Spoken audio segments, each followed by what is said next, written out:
আমি আগেই বলেছি যে এই আন্দোলনটাকে হাইজ্যাক করার চেষ্টা কিছু অতি বামেরা করছে। তো সেই উদ্দেশ্য একটাই, তারা মমতা বন্দ্যোপাধ্যায়ের অঙ্গুলি হেলনেই করছে। তারা জানে যে এই স্লোগানগুলো উঠলে পরে সাধারণ মানুষ পিছিয়ে আসবে, কারণ সাধারণ মানুষ কাশ্মীরের আজাদি চায় না। সাধারণ মানুষ ভারতবর্ষকে নিয়ে খুশি আছে।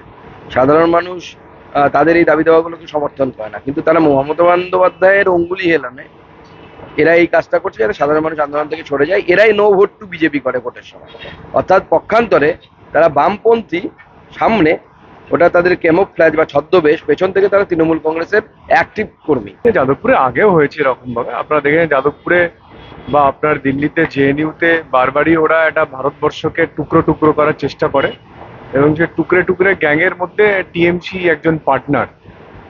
ওদের যে ইন্ডি জোট, সেই ইন্ডি জোটের কাজই হলো ভারতবর্ষকে টুকরো টুকরো করে ভেঙে দেওয়া। তো ফলে ওরা সেই লক্ষ্যে এগোচ্ছে, আর আমরা ভারতবর্ষকে জোড়ার চেষ্টা করছি।